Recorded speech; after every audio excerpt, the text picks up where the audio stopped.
Então, boa noite, pessoal. Boa noite, Eli. Boa noite, Otávio. A gente vai falar de um tema extremamente importante. Então, antes de passar a palavra para a Eli e para o Otávio, eu vou fazer aqui minha audiodescrição. Hoje eu tô com uma blusa cor-de-rosa, um tom pastel. No fundo, é uma parede com formas geográficas em triângulos, com tons de verde e de roxo, bem clarinhos, e com algumas fitas brancas. Eu sou a Jéssica Branco, perdão, esqueci de falar meu nome. Tenho 31 anos, pele branca, cabelo castanho bem escuro, quase preto. Ele é longo, um pouquinho abaixo do ombro. Hoje eu tô com um brinco verde, mas não dá para ver porque o cabelo tá cobrindo. E eu tô usando um arquinho no cabelo. Então, agora eu passo a minha palavra para ele e depois para o Otávio.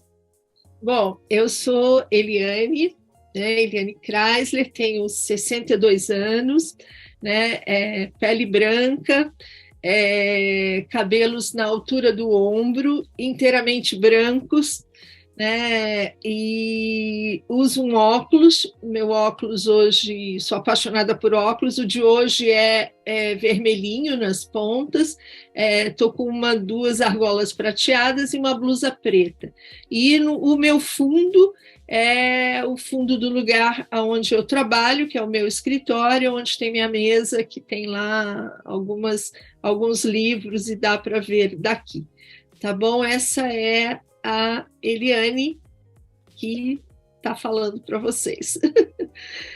Perfeito. Meu nome é Otávio Nóbrega, estou falando de Brasília. No momento eu estou usando uma camisa vermelha. Na verdade ela tem listras pretas, mas eu acho que as listras não ficam muito visíveis. Predomina realmente, né, a cor vermelha. Estou usando óculos precisos, sou altamente dependente de óculos. E estou com meus cabelos, tenho cabelos preto que no momento estão soltos, porque eu tenho cabelo longo, então sabe, logo um pouco abaixo do ombro, tenho pele clara e estou falando da minha residência. No momento, acho que a imagem de fundo ela está desfocada, embaçada, só por uma questão de que eu tenho por hábito fazer isso, deixar a imagem de fundo desfocada só para ressaltar o que está à frente, que é o meu rosto. Acho que seria basicamente isso.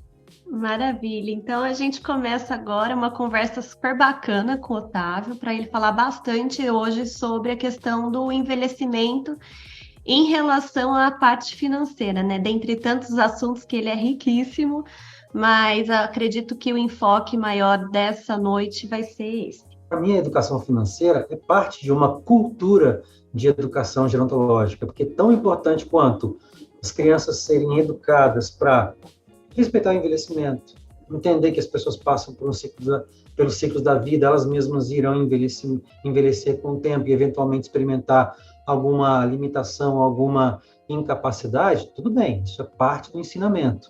Mas outra parte do ensinamento é também o da precaução, é o de se precaver contra um infortúnio econômico na velhice. Então, a educação financeira é um elemento disso. Então, tudo isso são expressões de como que eu me preocupo com a educação, com a educação gerontológica do nosso país. E aí a gente entra em outras questões até também, questão da própria administração do que recebe, a questão da cultura, da relação que se tem, que se constrói com o dinheiro, de achar que ganhar muito dinheiro é ruim ou que, né, não é merecedor. Eu acho que a gente entra em questões também que são muito enraizados da nossa cultura. É isso. Né, e aí traz ainda mais complicações. O que você pode fazer com o que você tem hoje? E como você pode fazer para você aumentar isso? A ideia é que a gente brinca, né? Mas é uma verdade, o dinheiro trabalha para a gente, não a gente para ele, né? Então essa é a ideia, e que tá tudo bem, e todo mundo pode viver bem assim, né? Então a gente tem que criar aí, né, uma ideia muito disruptiva em relação ao que ainda se tem na nossa cultura, né? Infelizmente, essa crença de alguma forma arraigada na nossa cultura, de que o dinheiro não traz felicidade, quando na verdade o propósito dele não é nem trazer, nem levar, nem buscar, nem nada.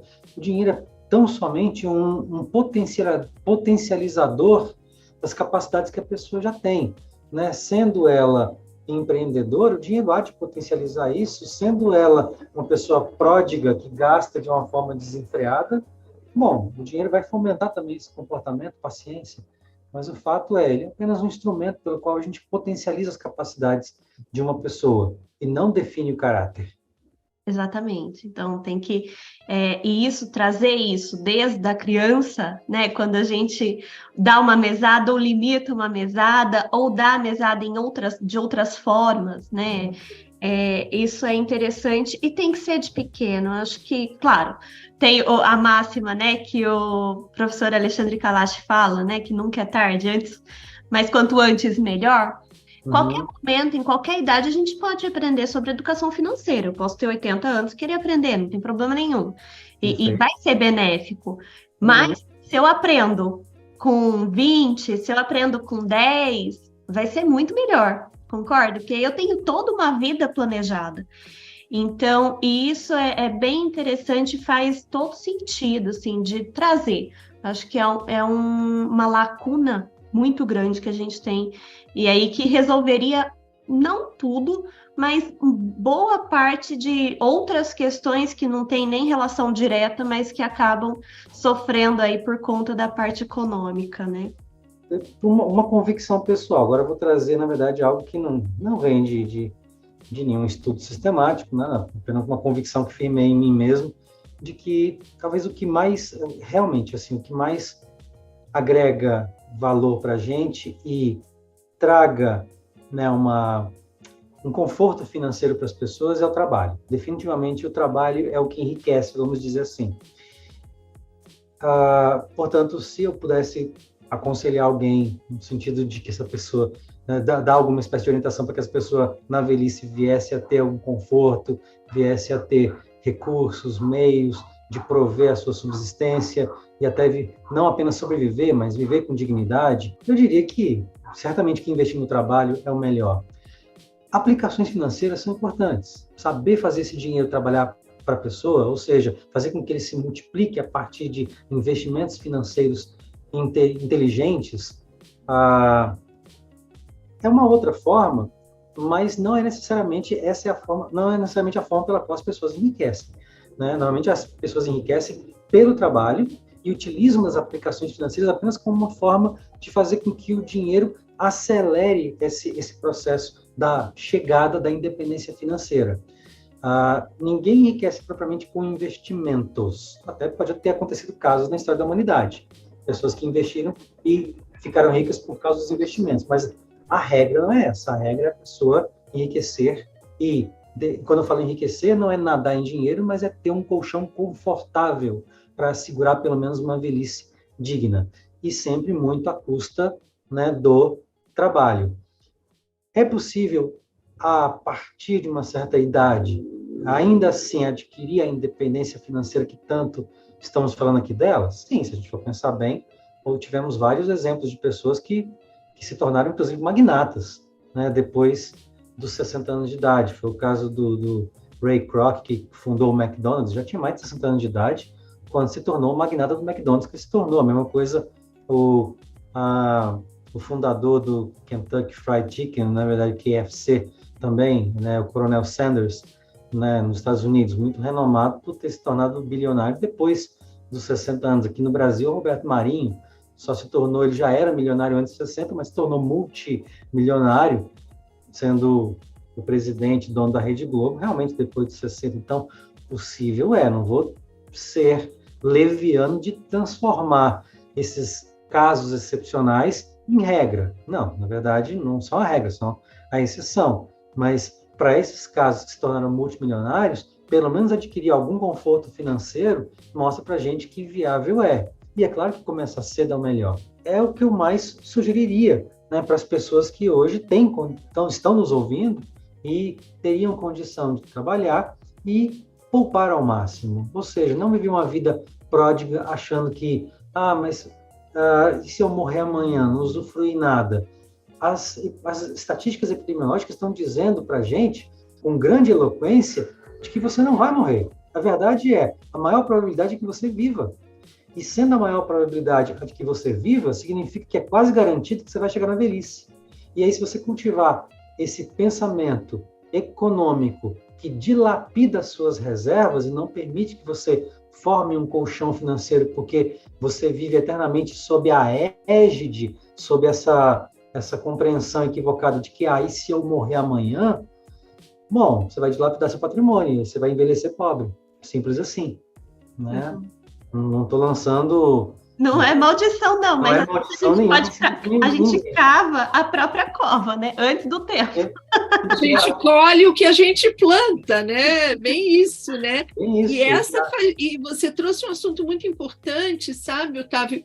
Que você trouxe esse olhar dessa educação financeira para dentro da cultura gerontológica, que eu acho que é ali o fundamental, porque não adianta a gente só ver por um pilar esse envelhecimento, né?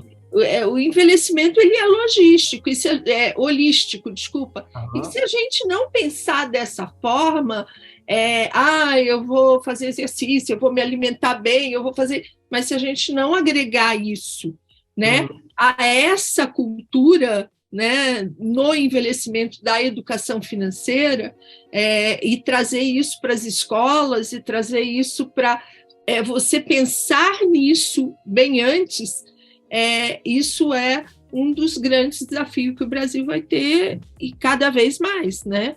Porque cada vez mais a gente vai ter essas, vamos dizer assim, essas barreiras que a gente vai ter que enfrentar. Então, a gente tem que pensar, e eu acho que a base de tudo é a educação. Como é que a gente faz para uma pessoa pensar desta forma? Não, realmente é um desafio. Se a gente for pensar bem, nós não temos, eu acho que hoje, nem 1.000 geriatras no Brasil, assim, 1.000, praticando aquela geriatria registrada, né? Aquela geriatria formalizada, profissionais que realmente passaram por uma residência, numa escola formalista, né? Não aquelas pessoas que se intitulam assim, porque a gente sabe que, infelizmente, ainda no Brasil, a prática da geriatria, enquanto especialidade médica, ela ainda é muito repleta de pessoas que praticam uma geriatria sem ter a especialidade, apenas porque ao longo de uma vivência, se especializaram em atender idosos e, por isso, se auto-intitulam geriatras. Mas quando você vai naqueles que são realmente registrados no Conselho Federal de Medicina, não dá mais do que 1.000, ou dá pouco mais do que 1.000. Eu não vou lembrar do número certo. E por isso até brinco em sala de aula, quando eu dou minhas disciplinas de envelhecimento na universidade, que mesmo que a gente pegasse um geriatra e se quartejasse em 4 pedaços, você não conseguiria cobrir o Brasil inteiro, porque o Brasil tem mais de 5.000 municípios. Então, um pouco mais de 1.000 geriatras, nem que se cortasse em 4 partes, cada um deles, coitados, né? Não estou sugerindo, não, né? Assim, você não façam isso, gente, já tem pouco. Façam isso, já tem pouco, exatamente. Você não conseguiria cobrir o Brasil. Então, isso mostra a grande deficiência. E é uma das especialidades médicas menos procuradas. Procura-se muito cardiologia, pneumologia, até pediatria ainda, mas ainda não se preocupa. E essas outras especialidades, elas não têm o know-how que tem o geriatra. É diferente, gente. É diferente. Em muitos casos, hoje no Brasil, o geriatra ele funciona muito até como médico da família. Ele preenche uma lacuna. Não estou dizendo que a medicina da família é uma prática médica, é uma especialidade médica desimportante. Pelo contrário, extremamente importante. Ela, digamos, só não tem o mesmo peso em todas as regiões do Brasil. Talvez em regiões como Norte, Nordeste, elas tenham um peso grande, porque se entende que é um profissional que consegue atender a um grupo familiar inteiro. Já numa região Sul, Sudeste, que tem um desenvolvimento econômico maior dentro do nosso país é desigual, se buscam mais os especialistas. Então, daí talvez um protagonismo mais das especialidades, realmente, né, do pneumo, do cardio, né, do endócrino e assim por diante. Então, assim, a medicina da família, ela não tem o mesmo peso em todos os lugares do país, e o geriatra faz esse papel.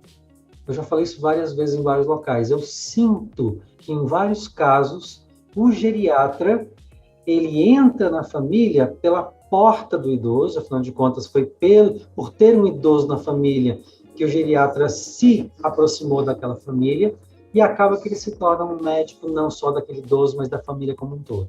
E muito provavelmente porque ele tem um olhar integral, né? Integral, exatamente, porque ele tem essa capacidade de ter um olhar holístico, e com isso, consequentemente, poder atender e aconselhar e acompanhar clinicamente, né, o filho daquele idoso, a esposa do filho, o neto, e, consequentemente, aconselhando a família como um todo.